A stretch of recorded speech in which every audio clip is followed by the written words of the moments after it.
नमस्कार मित्रांनो, स्वागत आहे सगळ्यांचं। महाराष्ट्राच्या मुख्यमंत्र्यांनी आताच एक कॉन्फरन्स घेतली आणि त्या कॉन्फरन्समध्ये प्लाझ्मा थेरपी विषयी बोलताना त्यांनी म्हटलं की आपण ही थेरपी मार्च एप्रिल पासून सुरू केलेली आहे आणि अभिमानाने सांगावंसं वाटतं की ही थेरपी आपण आता लार्ज स्केलला डेव्हलप करणार आहोत। आतापर्यंत जर 10 लोकांवर उपचार केले असतील तर त्याच्यातले 9 जण बरे झालेत आणि 7 जण घरी सुद्धा गेलेले आहेत। त्यासाठी उद्याच आपण एक गोष्ट लोकार्पण करत आहोत। कदाचित देशातील सगळ्यात मोठी प्लाझ्मा थेरपीचा वापर करणारा आपलं पहिलं राज्य ठरेल। आपण ही केंद्रीय वाढवत आहोत। जे रुग्ण बरे होऊन गेले त्यांनी विनंती करतो त्यांना की त्यांनी कृपया करून वैद्यकीय विद्यालय, शासकीय डॉक्टर्स यांना संपर्क करा आणि जसं आपण रक्तदान करतो तसं प्लाझ्मा दान करा। जर प्लाझ्मा थेरपी एवढी चर्चेत आहे त्याच्यामुळं प्लाझ्मा थेरपी विषयी काही बेसिक जे कन्सेप्ट आहेत आणि प्रश्न आहेत ते आपण आपल्या या व्हिडिओमध्ये बघणार आहोत की नेमकी प्लाझ्मा थेरपी म्हणजे काय, तिचा काही इतिहास आहे का, प्लाझ्मा थेरपी किती फायदेशीर ठरू शकते आणि प्लाझ्मा थेरपीच्या काही मर्यादा आहेत का। या सगळ्या प्रश्नांची उत्तरं फाइंड आउट करण्यासाठी आपण आलेलो आहोत स्टील फ्रेम अकॅडमीवर। मी तन्वीर सिंग राजपूत तुम्हा सर्वांचं स्वागत करतो। जर तुम्ही अकॅडमीला नवीन असाल तर मित्रांनो सबस्क्राइब करायला विसरू नका आणि व्हिडिओ आवडला तर लाईक आणि शेअर करायला सुद्धा विसरू नका। चला तर सुरुवात करूया। प्लाझ्मा म्हणजे एक्झॅक्टली काय। प्लाझ्मा आपल्या रक्ताचाच एक कॉम्पोनंट आहे, आपल्या रक्ताचाच एक पार्ट आहे। जर तुम्ही रक्ताला आपल्या वेगवेगळ्या पार्टमध्ये डिवाइड केलं तर तुम्हाला आढळेल की रक्त किंवा ब्लडने ॲक्च्युअली 4 पार्ट्सनी बनलेलं असतं। आरबीसीज, डब्ल्यूबीसीज, प्लेटलेट्स आणि प्लाझ्मा। त्यात प्लाझ्मा जो आहे हा प्लाझ्मा ब्लड कॉम्पोनंटचा 55% म्हणजे मेजर पार्ट तुमचा प्लाझ्मा असतो। बघा 55% तुमचा ब्लड कॉम्पोनंटचा प्लाझ्मा असतो। मग हा प्लाझ्मा ब्लडमध्ये फंक्शन्स काय करतो, त्याचे फंक्शन्स मेनली ट्रान्सपोर्टेशनचे आहेत, जसे की nutrients, nitrogenous waste material, gases, पण सगळ्यात महत्त्वाचं म्हणजे जे अँटीबॉडीज, इम्युनोग्लोब्युलिन्स जे प्लाझ्माचा कॉम्पोनंट आहे तो तयार करतो। तो अँटीबॉडीज एखाद्या इन्फेक्शन झाल्यावर जे अँटीबॉडीज तयार होतात त्यांचं ट्रान्सपोर्टेशन आणि सिंथेसिस हे दोन्ही काम ब्लड प्लाझ्मा करत असतो। ओके, त्याच्यामुळे हा जो पार्ट आहे अँटीबॉडीज प्रोडक्शन आणि ट्रान्सपोर्टचा, हा पार्ट प्लाझ्मा थेरपीमध्ये वापरला जातो। एक्झॅक्टली प्लाझ्मा थेरपी होते कशी ते आपण बघूयात। सपोज एक पेशंट कोविड पॉझिटिव्ह आढळला, त्यांनी ट्रीटमेंट केली, अवेलेबल ट्रीटमेंटनुसार तो रिकवर झाल्यानंतर त्याच्या प्लाझ्मामध्ये कोविड-19च्या अगेन्स्ट किंवा कोविड-19च्या विरुद्धच्या अँटीबॉडीज तयार झालेल्या आहेत। ह्या अँटीबॉडीज जर त्यांनी प्लाझ्मा थ्रू देण्याचा प्रयत्न केला किंवा प्लाझ्मा डोनेट केला तर ह्या प्लाझ्मामध्ये सुद्धा या व्हायरस न्यूट्रलायझिंग किंवा व्हायरसच्या अगेन्स्ट ॲक्ट होणाऱ्या अँटीबॉडीज तयार आहेत। ओके, आणि जर असा ब्लड किंवा असा प्लाझ्मा जर आपण ससेप्टिबल आणि क्रिटिकल पेशंटला दिला, लक्षात घ्या क्रिटिकल पेशंट आणि ससेप्टिबल, जसे की डॉक्टर्स किंवा हेल्थ वर्कर जे आहेत हे कंटिन्युअसली एक्सपोज होत असतात, त्यांना जर दिला तर ह्या कंडिशनमध्ये या दोघांची इम्युनिटी बूस्ट होऊन ते करोना अगेन्स्ट आरामात लढू शकतात आणि त्यांचे चान्सेस जे आहेत रिकवर होण्याचे ते वाढून जातात, असं जॉन हॉपकिन्स युनिव्हर्सिटीच्या स्टडीनुसार आढळलेलं आहे। इतिहास काय आहे ते बघूयात। ही थेरपी 19व्या शतकाच्या उत्तरार्धात पहिल्यांदा इंट्रोड्यूस केली गेलेली होती। 2 फिजिओलॉजिस्ट आहेत, वॉन बेअरिंग आणि किटासाटो शिबासाबोरो, या दोघांनी याच्यावर पहिल्यांदा काम केलं आणि पहिला जो नोबेल प्राइज होता तो बेहरिंग यांना याच कामामुळे दिला गेलेला आहे। सध्या स्थितीला जे इबोला व्हायरसचं इन्फेक्शन आफ्रिकेमध्ये पसरलेलं होतं त्याच्यासाठी WHO ने हीच थेरपी रेकमेंड केलेली होती।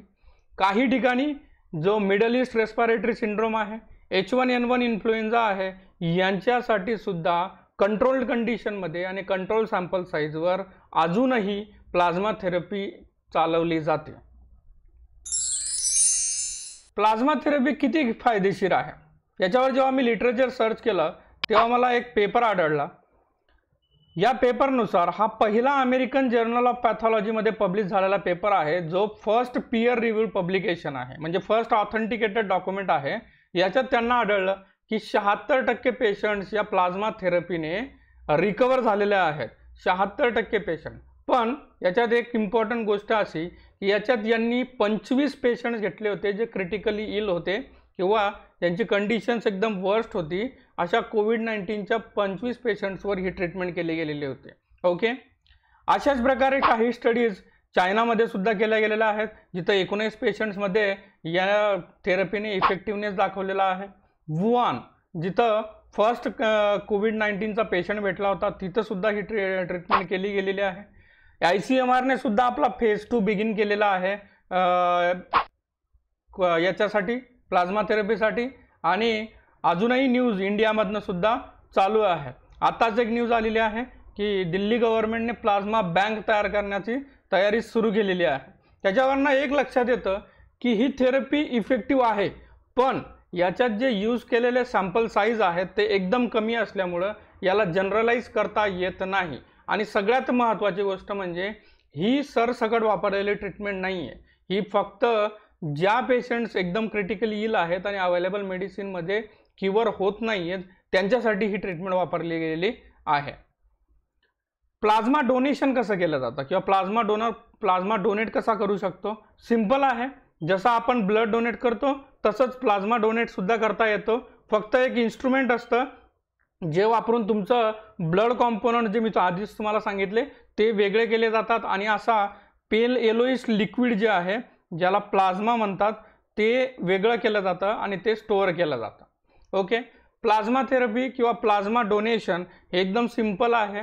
जसं तुम्हाला ब्लड डोनेट करायला 28 ते 30 दिवसांचा पिरियड लागतो, तसाच काही प्रकारे कोविड-19मधनं एक्सपोज झाल्यानंतर जे पेशंट बरे झालेले आहेत ते 28 ते 30 दिवसांच्या आत किंवा 30 दिवसांनंतर प्लाझ्मा डोनेट करू शकतात.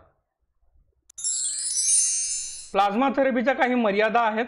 त्या मर्यादा जॉन हॉपकिन्स इम्युनॉलॉजिस्टच्या यांच्या तज्ज्ञानुसार ट्रान्सफर ऑफ ब्लड सबस्टन्सेस हा एक रिस्क याच्यात इन्व्हॉल्ड आहे की जेव्हा आपण प्लाझ्मा ट्रान्सफर करतो, जर इनइफिशियंटली प्लाझ्मा कलेक्ट केला गेलेला असेल तर ब्लड कॉम्पोनंट जे आहेत ते ट्रान्सफर होऊ शकतात. तशाच प्रकारे जर इन्फेक्शन एकदम क्युअर झालेलं नसेल आणि असा प्लाझ्मा जर दिला गेला तर इन्फेक्शनसुद्धा इकडून दुसऱ्या पेशंटकडे ट्रान्सफर होऊ शकतं. आणि तिसरी गोष्ट, जर तुम्ही बाहेरून इम्युनिटी प्रोव्हाइड करताय in the form of antibodies जे आपण प्लाझ्मा थ्रू देणार आहोत, तर नॅचरल जी डिफेन्स सिस्टीम आहे बॉडीची ती सुद्धा लोअर होऊ शकते. हे रिस्क याच्यात इन्व्हॉल्व आहेत. म्हणून कुठेतरी मित्रांनो ही जी ट्रीटमेंट आहे ती क्रिटिकली इल्ड पेशंटसाठी ज्यांना आता अवेलेबल असं याच्यात कुठलाही मेडिसिन ॲक्ट होत नाही आहे त्या पेशंटसाठी रिझर्व केलेली आहे. असंच ICMRच्या गाईडलाईन्ससुद्धा आहेत. आणि सगळ्यात महत्त्वाचं म्हणजे कंट्रोल्ड मेडिकल कंडिशन्स आणि तज्ज्ञ मेडिकल एक्सपर्ट्सकडनंच ही ट्रीटमेंट केली जाते.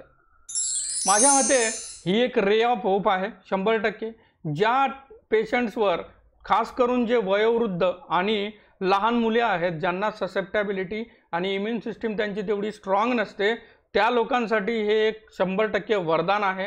म्हणूनच कुठेतरी महाराष्ट्र शासनाने लोकांना जे कोविड-19च्या इन्फेक्शननंतर क्युअर झालेले आहेत, त्यांचा रिकव्हरी झालेली आहे आणि जे आता हेल्दी आहेत त्यांनी पुढे येऊन प्लाझ्मा डोनेट करण्यासाठीची एक विनंती केलेली आहे. मी या व्हिडिओच्या माध्यमातून अशा सर्व व्यक्तींना विनंती करेल की जवळच्या कोविड आयसोलेशन सेंटरकडे जाऊन किंवा कुठल्याही ब्लड बँककडे जाऊन तुम्ही जर रिपोर्ट केला तर तुम्ही प्लाझ्मा डोनेट करू शकतात आणि कोणाचा प्राण वाचवू शकतात. त्याच्यामुळे प्लाझ्मा डोनेट करा.